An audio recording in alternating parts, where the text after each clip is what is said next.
नमस्कार दोस्तों, मैं सोनू लोहिया यूपी पुलिस जी के मॉक टेस्ट में आपका हार्दिक स्वागत करता हूं। आप जुड़े मेरे साथ और देखें जो आज का मॉक टेस्ट है तो उसमें जीएस से संबंधित जो आपके महत्वपूर्ण प्रश्न हैं उन्हें आप मेरे साथ मिल करके हल करने का प्रयास करेंगे। तो आज का जो मॉक टेस्ट है उसमें से प्रथम क्वेश्चन आपके सामने है, स्क्रीन पर है और आप सभी इसको हल करने का प्रयास करेंगे। जुड़ जाएंगे सभी और हल करने का प्रयास करें सभी। जी, जुड़ जाएं सभी।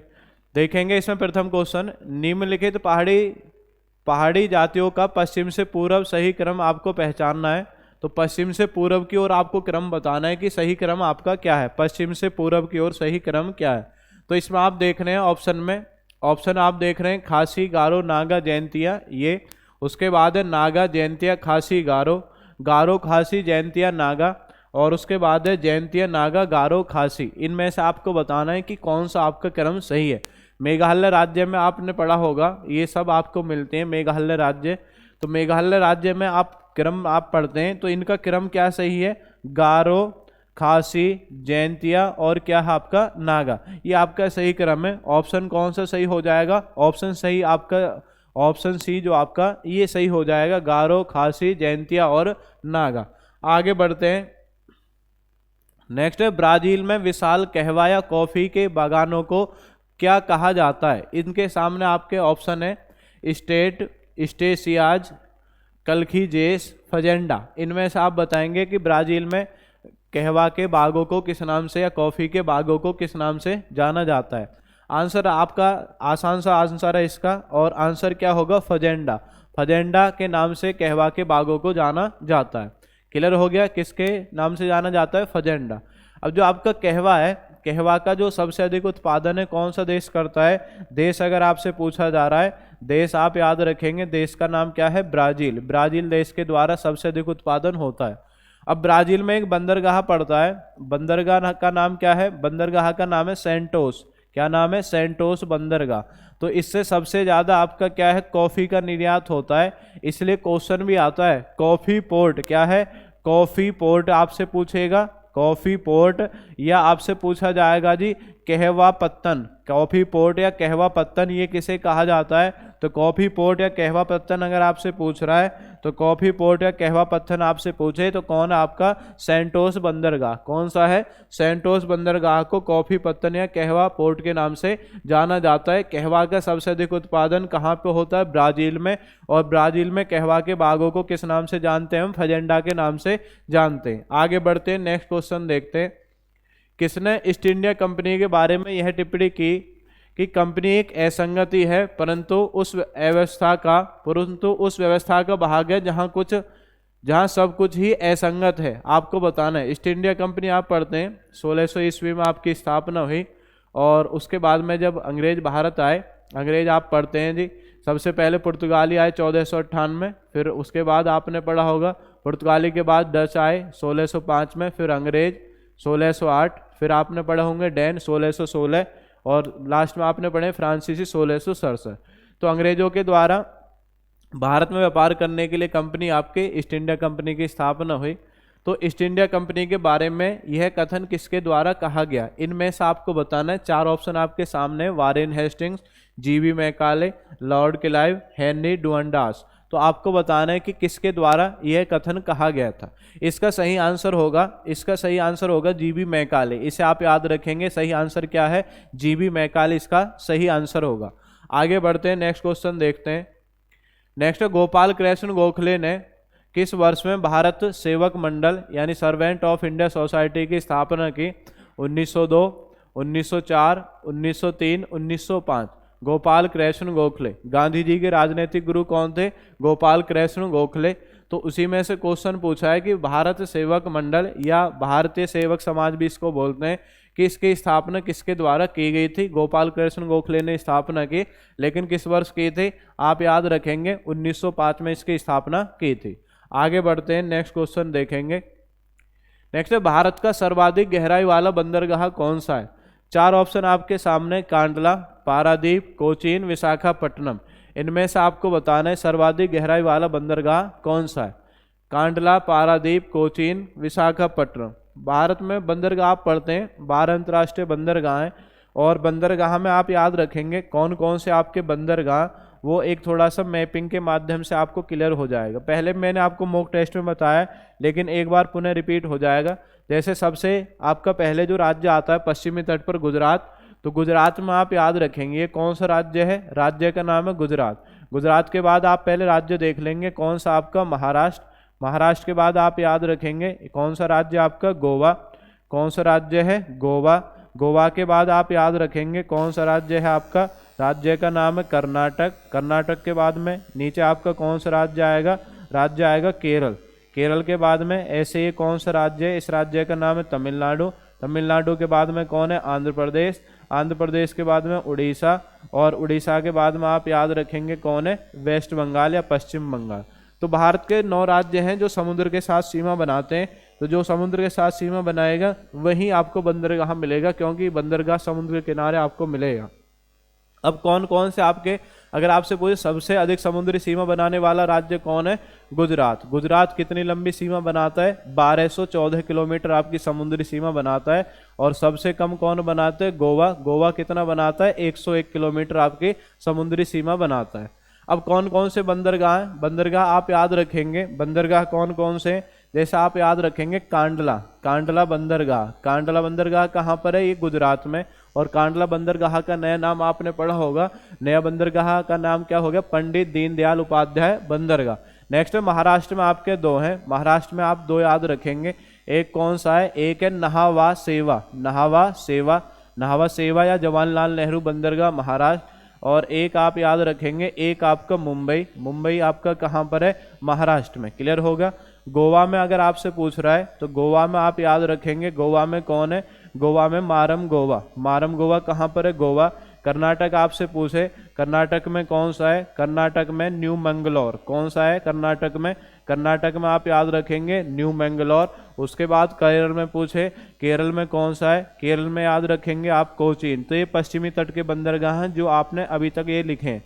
उसके बाद में पूर्वी तट के बंदरगाह, तो इसमें आप याद रखेंगे कौन कौन है जी, इसमें आप याद रखेंगे एक कौन है, एक तो है तूतीकोरन। तूतीकोरन कहाँ पर है, तमिलनाडु में। फिर एक याद रखेंगे, एक कौन सा आपका चेन्नई, चेन्नई कहाँ पर है, तमिलनाडु में। उसके बाद कौन सा है, एन्नौर, एन्नौर कहाँ पर आपका, तमिलनाडु में। आंध्र प्रदेश में कौन सा है, आंध्र प्रदेश में आपका विशाखापट्टनम। कौन सा है, विशाखापट्टनम। उसके बाद याद रखेंगे उड़ीसा में कौन सा है, उड़ीसा में आप याद रखेंगे पारादीप। और पश्चिम बंगाल में कौन सा है, कोलकाता या हल्दिया, कोलकाता या हल्दिया। और इसका नया नाम अगर आपसे पूछा जाए क्या कर दिया गया है, तो आपने पढ़ा होगा श्यामा प्रसाद मुखर्जी बंदरगाह, इसका नया नाम कर दिया गया। एक बार पुनः देख लेंगे, याद हो जाएंगे। अगर याद है तो भी आप देख लें, रिपीट हो जाएंगे सभी के। आपसे पूछा जाएगा जी क्वेश्चन क्या है, क्वेश्चन है कांडला कहाँ पर है, कांडला, कांडला याद रखेंगे गुजरात में। नहावा सेवा कहाँ पर है, महाराष्ट्र में। मुंबई कहाँ पर है, महाराष्ट्र में। मारम गोवा कहाँ पर है, गोवा में। न्यू मैंगलोर कहाँ पर है, कर्नाटक में। कोचीन कहाँ पर है, केरल में। तूतीकोरन कहाँ पर है, तमिलनाडु में। चेन्नई कहाँ पर है, तमिलनाडु में। एन्नौर कहाँ पर है, तमिलनाडु में। विशाखापट्टनम कहाँ पर है, आंध्र प्रदेश में। पारादीप कहाँ पर है, उड़ीसा में। कोलकाता या हल्दिया कहाँ पर आपका, पश्चिम बंगाल। कहाँ पर है, पश्चिम बंगाल। तो इस तरीके से आप देख रहे हैं भारत में कितने अंतर्राष्ट्रीय बंदरगाह हैं। भारत में आपके 12 अंतर्राष्ट्रीय बंदरगाह हैं जो वर्तमान में आपके संचालित हैं। अब यहाँ पे क्वेश्चन पूछा है सर्वाधिक गहराई वाला, सर्वाधिक गहराई वाला अगर आपसे पूछे तो आप आंसर याद रखेंगे सर्वाधिक गहराई वाला जो बंदरगाह है वो कौन, आपका विशाखापट्टनम। ज्वेरीय बंदरगाह पूछे तो कौन सा है, कांडला बंदरगाह को हम किस नाम से जानते हैं, ज्वेरीय बंदरगाह के नाम से जानते हैं। क्लियर हो गया सभी का। तो इसमें आप याद रखेंगे बंदरगाह से संबंधित आपके क्वेश्चन थे। आगे बढ़ते हैं। नेक्स्ट, निम्न में से कौन सही सुमेलित नहीं है। एक तरफ आपका दर्रा है और एक तरफ आपके राज्य हैं, तो आपको बताना है कि कौन सा दर्रा आपका सही सुमेलित नहीं है। सिपकिला हिमाचल प्रदेश, बॉमडिला अरुणाचल प्रदेश, नाथुला मेघालय, जोजिला जम्मू कश्मीर, इनमें से आप बताएंगे कौन सा दर्रा सही सुमेलित नहीं है। तो आप देख रहे हैं इसमें जो नाथुला है, नाथुला, नाथुला आपका कौन से राज्य में स्थित है, नाथुला आपका कौन सा राज्य में स्थित है, नाथुला स्थित आपका सिक्किम में। कौन से राज्य में स्थित है, सिक्किम में। भारत और चीन के बीच व्यापारिक मार्ग कौन सा दर्रा प्रदान करता है, नाथुला दर्रा आपका प्रदान करता है। तो मेघालय में नहीं है, नाथुला कहाँ पर है, सिक्किम में।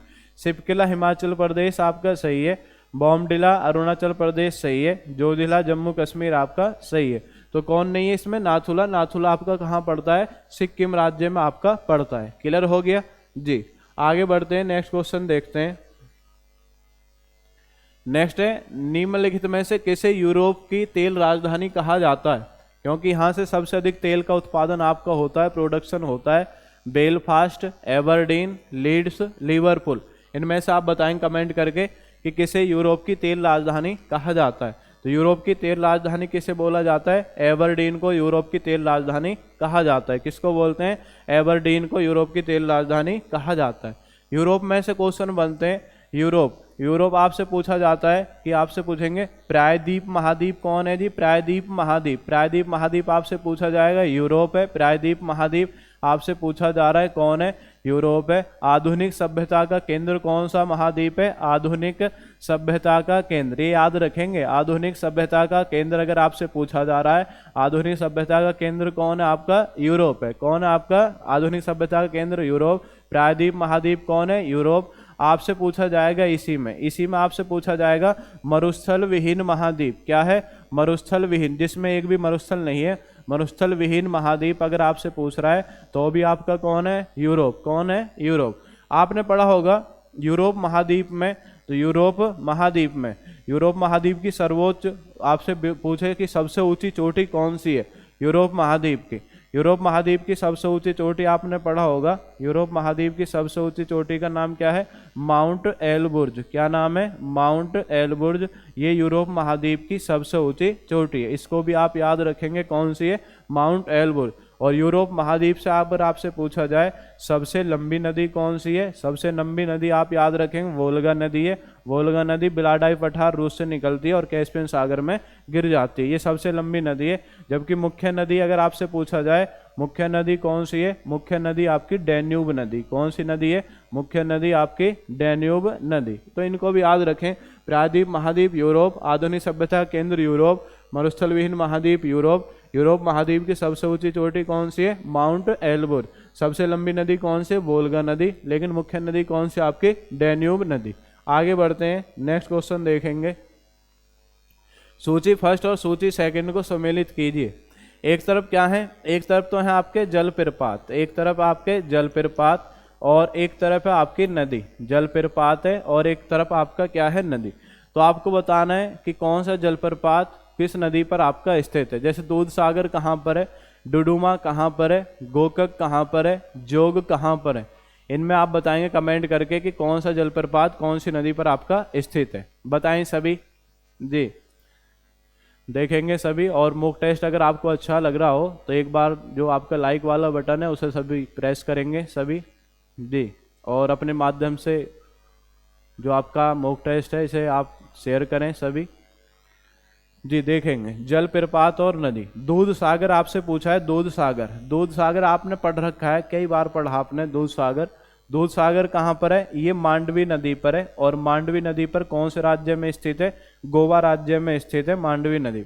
डुडुमा अगर आपसे पूछे, डुडुमा कौन सी नदी पर है, डुडुमा है मच्छकुंड नदी या मुचकुंड भी बोलते हैं। और ये कहाँ पर है, ये है आंध्र प्रदेश व उड़ीसा की सीमा पर, आंध्र प्रदेश और उड़ीसा की सीमा पर है। कौन सा जलप्रपात है, डुडुमा। और नदी कौन सी है, मुचकुंड नदी। आपसे पूछा जाएगा आगे कौन सा है जी, गोकक। कौन सा आपका, गोकक आपसे पूछा जा रहा है।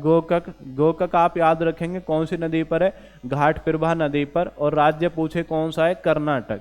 नेक्स्ट आपसे पूछा जाएगा जी आगे, नेक्स्ट कौन सा है, जोग या गरसोप्पा आपने पढ़ा होगा, कौन सी नदी पर है, शरावती नदी पर। और कौन से राज्य में स्थित है, कर्नाटक राज्य में स्थित है जोग या गरसोप्पा, या इसी को हम क्या बोलते हैं, महात्मा गांधी जलप्रपात। आपसे पूछा जाएगा भारत का सबसे ऊंचा जलप्रपात कौन सा है, तो उसका नाम आप याद रखेंगे। इसका नाम क्या है जी, नाम है कुंचिकल जलप्रपात। क्या नाम है, कुंचिकल जलप्रपात। कौन सी नदी पर है, नदी आप याद रखेंगे वरही नदी। कुंचिकल जलप्रपात वरही नदी पर। और कौन से राज्य में स्थित है, कर्नाटक राज्य में स्थित है। ये वर्तमान में भारत का सबसे ऊंचा जलप्रपात है, कुंचिकल जलप्रपात। आगे बढ़ेंगे, निम्नलिखित शैल क्रम में से कौन सा भारत का 90% से अधिक कोयला का वो प्रदान करता है, कोयला का उत्पादन करता है, तो आपको बताना है विंध्य क्रम, धारवाड़ क्रम, टर्शियरी क्रम या गोंडवाना क्रम। इनमें से आप बताएंगे कोयला का सबसे अधिक जो उत्पादन है वो कौन सी क्रम की चट्टानों के माध्यम से होता है, बताएं सभी कमेंट करके। तो भारत में कोयला आप पढ़ते हैं, कोयला किस प्रकार की चट्टान का उदाहरण है? कोयला आपका अवसादी चट्टान का उदाहरण है। कौन सी चट्टान का है? अवसादी चट्टान का उदाहरण है कोयला। और कोयला वैरायटी के आधार पर कितने प्रकार का होता है? 4 प्रकार का। नंबर 1 आप याद रखेंगे एंथ्रेसाइट, ये सबसे अच्छी क्वालिटी होती है। एंथ्रेसाइट के बाद याद रखेंगे क्या है? बिटुमिनस। बिटुमिनस के बाद याद रखेंगे जी कौन सा होता है? लिग्नाइट। और लिग्नाइट के बाद आप याद रखेंगे जी पीट। तो ये कोयला की आपकी 4 वैरायटी होती हैं, एंथ्रेसाइट, बिटुमिनस, लिग्नाइट और पीट। सबसे अच्छा जो कोयला होता है वो कौन सा होता है? एंथ्रेसाइट, क्योंकि सबसे अधिक कार्बन प्रतिशत इसमें होता है। और निम्न प्रकार का कौन सा होता है? पीट, क्योंकि इसमें न्यूनतम कार्बन प्रतिशत होता है अन्य की अपेक्षा। अब यहाँ से क्वेश्चन है कि जो कोयला है, कोयला कौन सा आपका क्रम प्रदान करता है? तो कोयला अगर आप बात करें भारत में जो कोयला का आपका क्षेत्र है, कोयला का यहाँ पे ये आपका क्षेत्र, ये कोयला क्षेत्र है सब। और कोयला क्षेत्र में कौन कौन से आपके राज्य आएंगे? इसमें राज्य आएंगे, एक तो आएगा आपका छत्तीसगढ़, उसके बाद आप याद रखेंगे बिहार, फिर याद रखेंगे पश्चिम बंगाल और फिर याद रखेंगे उड़ीसा। इस तरीके से 4 राज्य मिलकर के इस क्रम का निर्माण करते हैं, गोंडवाना क्रम। आपसे भी पूछ सकता है कि गोंडवाना क्रम में कौन से राज्य आते हैं? 4 राज्य आते हैं। कौन कौन? आपका छत्तीसगढ़, बिहार, पश्चिम बंगाल और उड़ीसा, ये 4 राज्य आते हैं गोंडवाना क्रम में। तो सबसे अधिक जो कोयला का प्रोडक्शन है इसी माध्यम से आपका होता है, गोंडवाना क्रम से आपका होता है। तो याद रखेंगे कौन सा आपका 90% से ज़्यादा जो कोयला, गोंडवाना क्रम। आपसे पूछा जाता है जी, क्वेश्चन आता है कि श्वेत कोयला किसे कहा जाता है? श्वेत कोयला अगर आपसे पूछा जा रहा है तो किसे कहा जाता है? लिग्नाइट को श्वेत कोयला कहा जाता है। और लिग्नाइट भारत में कहाँ पे मिलता है? ये नेवेली क्षेत्र में मिलता है, नेवेली क्षेत्र। और नेवेली क्षेत्र आपका कहाँ पर है? तमिलनाडु में मिलता है। एंथ्रेसाइट भारत में केवल कहाँ पे मिलता है? ये मिलता है टर्शियरी तंत्र में। कौन से तंत्र मिलता है? टर्शियरी तंत्र मिलता है, बहुत कम मात्रा में। और ये कहाँ पर है टर्शियरी तंत्र? ये आपका जम्मू कश्मीर में स्थित है। कहाँ पर है? जम्मू कश्मीर में स्थित है। खान आप पढ़ते हैं जैसे रानीगंज है, कोयला के लिए प्रसिद्ध है आपका पश्चिम बंगाल में। गिरिडीह आप पढ़ते हैं झारखंड में। बोकारो कहाँ पर है? झारखंड में। झरिया कहाँ पर है? झारखंड में पढ़ते हैं आप। सिंगरेनी आपने पढ़ा होगा कहाँ पर है? तेलंगाना में। सिंगरौली अगर आप पढ़ेंगे कहाँ पर है? मध्य प्रदेश में। तो ये कोयला के क्षेत्र हैं। और उत्तर प्रदेश में कोयला का जो आपका प्रोडक्शन है वो कहाँ पे होता है? तो सोनभद्र आपका जिला आपने पढ़ा होगा, वहाँ पे आपका कोयला का प्रोडक्शन होता है। तो ये आपने क्लियर हो गया। ये कोयला से आपके जुड़े हुए क्वेश्चन थे। चट्टान से पूछे कि कौन सी चट्टान का उदाहरण है? अवसादी चट्टान। नेक्स्ट है प्रोटेम स्पीकर सामान्यतः किसे नियुक्त किया जाता है? Pro tem speaker. तो ऑप्शन आपके पिछली लोकसभा के अध्यक्ष को, पिछली लोकसभा के उपाध्यक्ष को, नवनिर्वाचित लोकसभा के वरिष्ठतम सदस्यों में से एक को और पिछली लोकसभा के विपक्ष के नेता को। इनमें से आप बताना है कि प्रोटेम स्पीकर किसे नियुक्त किया जाता है। प्रोटेम स्पीकर तो ये अल्प समय के लिए बनाया जाता है। जैसे नई लोकसभा के चुनाव होंगे और उस चुनाव में जो आपके सदस्य चुन करके आते हैं तो उनके लिए शपथ दिलाने का कार्य कौन करेगा? प्रोटेम स्पीकर उनके लिए शपथ दिलाएगा। और उसके बाद में प्रोटेम स्पीकर का जो पद है वो अपने आप ही समाप्त हो जाएगा, प्रोटेम स्पीकर। तो प्रोटेम स्पीकर आपको बताना है कि किसको बनाया जाएगा। इसमें से आप ऑप्शन ए आपके सामने है, इनमें से बताएं इसका कौन सा ऑप्शन सही होगा? ऑप्शन सी सही होगा, नवनिर्वाचित लोकसभा के वरिष्ठतम सदस्यों में से एक को। क्या है? नवनिर्वाचित लोकसभा के वरिष्ठतम सदस्यों में से एक को क्या बनाया जाता है? आपका प्रोटेम स्पीकर बनाया जाता है जी। आगे बढ़ते हैं, नेक्स्ट क्वेश्चन देखते हैं। निम्नलिखित में से कौन सही सुमेलित नहीं है? दिवस हैं और उनकी डेट आपके सामने है। विश्व पर्यावरण दिवस 5 जून, पृथ्वी दिवस 22 अप्रैल, तंबाकू निषेध दिवस 5 मई, ओजोन दिवस 16 सितंबर। अब आपको बताना है कि इनमें से कौन सही नहीं है। बताएंगे सभी, कमेंट करके बताएं कौन सही नहीं है। तो आपने पढ़ा है विश्व पर्यावरण दिवस 5 जून आपका सही है, पृथ्वी दिवस 22 अप्रैल सही है, तंबाकू निषेध दिवस 5 मई ये गलत है। तंबाकू निषेध दिवस आप पढ़ते हैं, ये कब होता है? ये होता है आपका 31 मई को। कब होता है तंबाकू निषेध दिवस? आप याद रखें कब होता है? 31 मई। और ओजोन दिवस आप पढ़ते ही हैं, कब होता है? 16 सितंबर। तो आपको याद रखना है तंबाकू निषेध दिवस इसमें गलत था, ये 5 मई को नहीं होता, ये कब होता आपका? 31 मई। आगे बढ़ते हैं, नेक्स्ट क्वेश्चन देखते हैं। भारतीय संविधान में राज्यों का संघ, यूनियन ऑफ स्टेट की संकल्पना को कहाँ से प्राप्त किया गया? ये 4 ऑप्शन आपके सामने। अमेरिका के संविधान से, ऑस्ट्रेलिया के संविधान से, ब्रिटिश नॉर्थ अमेरिका अधिनियम से, स्विट्जरलैंड के संविधान से। इनमें से आपको बताना है कि इसे कहाँ से लिया गया। भारतीय संविधान में राज्यों का संघ की संकल्पना, तो आप इनको याद रखेंगे। ये कहाँ से लिया हमने? ये लिया ऑस्ट्रेलिया के संविधान से। कहाँ से लिया है? ऑस्ट्रेलिया के संविधान से हमने लिया है राज्यों का संघ।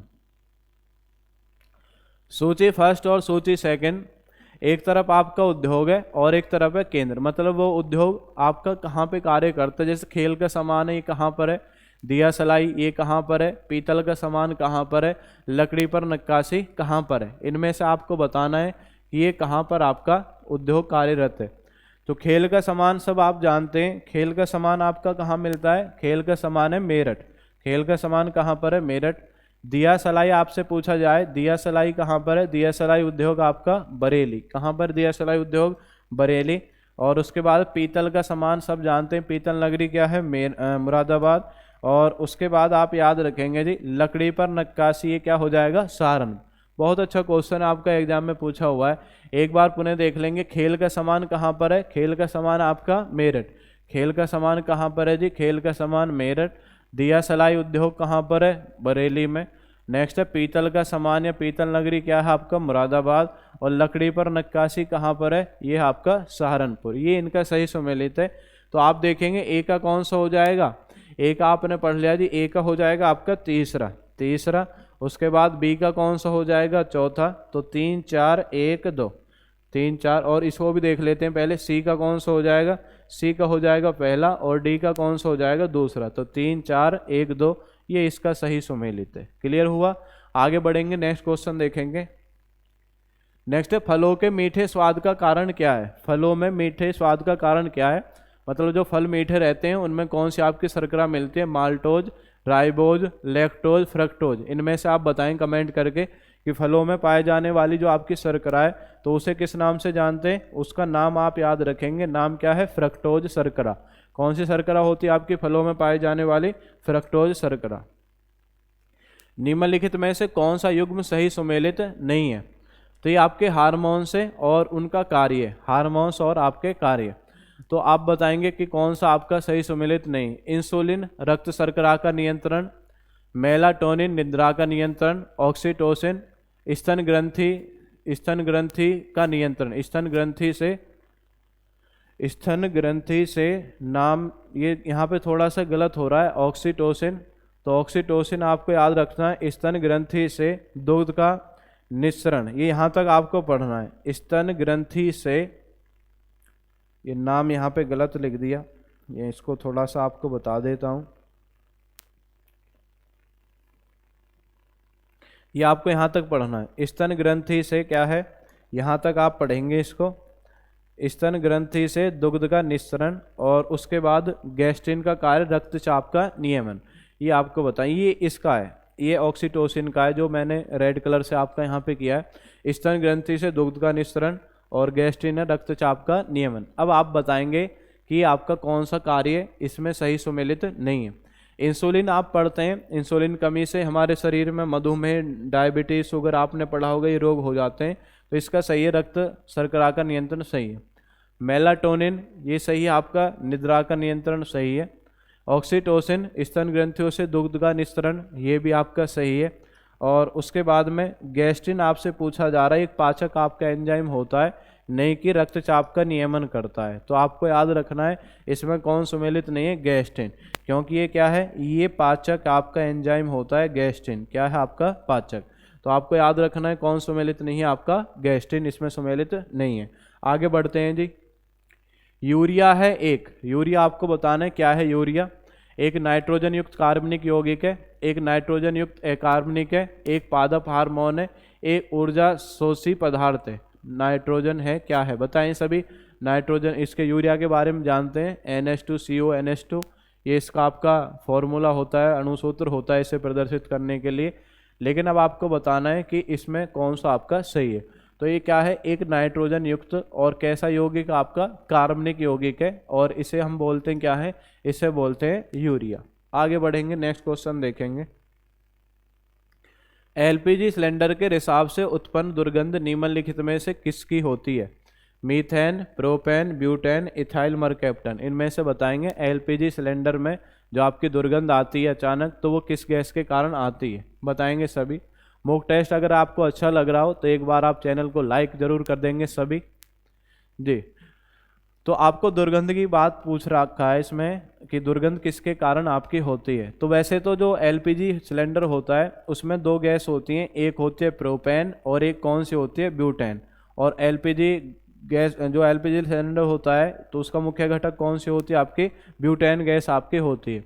लेकिन उसमें आपको याद रखना है गंध के लिए कौन सी, गंध के लिए अगर आपसे पूछ रहा है तो आप बताएंगे इथाइल मरकैप्टन गैस उसमें गंध के लिए मिलाई जाती है। तो कौन सी मिलाई जाती है, इथाइल मरकैप्टन। और केंद्र सरकार के द्वारा एलपीजी सिलेंडर प्रदान करने के लिए कौन सी योजना संचालित की जा रही है, उज्ज्वला योजना। इसे भी आप ध्यान रखेंगे। आयोडीन की कमी से होता है कौन सा रोग होता है, रतौंधी, कर्क रोग, घेंगा रोग ही हो रहा है, रोग पढ़ना है, और अस्थि सुशिरता। तो आपको बताना है कि ये आपका कौन सा सही है, बताएंगे सभी, बताएंगे जी सभी। इसमें कौन सा सही है, आयोडीन की कमी से कौन सा रोग आपका होता है, रतौंधी, कर्क रोग, घेंगा रोग या अस्थि सुशिरता।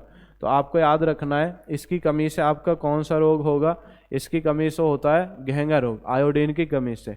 क्योंकि हमारे गले में एक ग्रंथि होती है थायराइड ग्रंथि, और इससे थायरोक्सिन हार्मोन्स निकलता है, और थायरोक्सिन हार्मोन्स में क्या सबसे ज़्यादा आयोडीन मिलता है।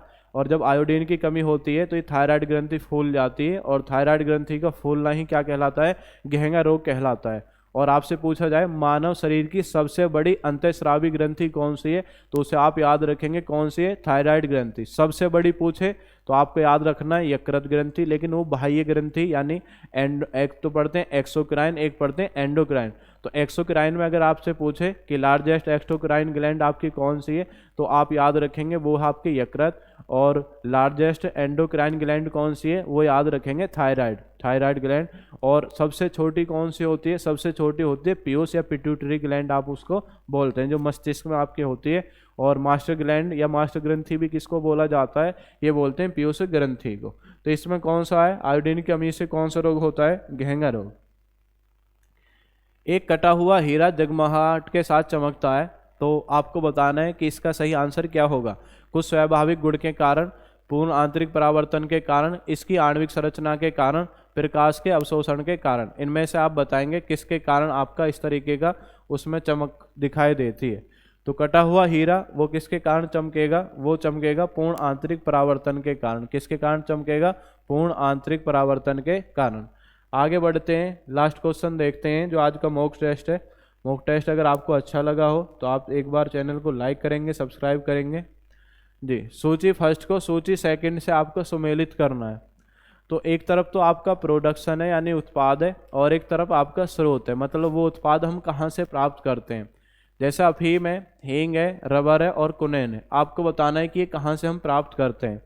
तो अफीम आपसे पूछा जा रहा है, अफीम कहाँ से प्राप्त करेंगे, क्या है आपका अफीम। अफीम आपको याद रखना है, अफीम फल से प्राप्त किया जाता है। किससे, फल से प्राप्त किया जाता है अफीम। फिर क्या है, हींग अगर आपसे पूछ रहा है कि हींग कहाँ से प्राप्त करेंगे जी, हींग आपका जड़ से प्राप्त किया जाता है। उसके बाद क्या है, उसके बाद आप देख रहे हैं रबर आपका किससे प्राप्त किया जाता है, तने से, स्टेम से प्राप्त किया जाता है। और उसके बाद आप देख रहे हैं, उसके बाद क्या है, कुनैन आप पढ़ते ही हैं, सिनकोना वृक्ष की छाल से प्राप्त किया जाता है कुनैन, जो मलेरिया के लिए आप प्रयोग करते हैं। तो इस तरीके से याद रखें, अफीम अगर आपसे पूछ रहा है किससे, फल से प्राप्त किया जाता है। हींग अगर आपसे पूछ रहा है जड़ से प्राप्त किया जाता है। रबर आपसे पूछ रहा है, रबर किससे प्राप्त किया जाता है, आपका तना से प्राप्त किया जाता है रबर। और कुनैन अगर आपसे पूछ रहा है तो छाल से प्राप्त किया जाता है। किससे प्राप्त किया जाता है, छाल से प्राप्त किया जाता है। क्लियर हो गया, किससे प्राप्त किया जाता है, छाल से। तो ये आज का मॉक टेस्ट था, और मॉक टेस्ट अगर आप अच्छा लगा हो तो आप इस मॉक टेस्ट को अपने माध्यम से एक बार सभी शेयर जरूर करें। तो इसी के साथ मैं आपसे विदाई लेता हूँ। धन्यवाद। जय हिंद, जय भारत।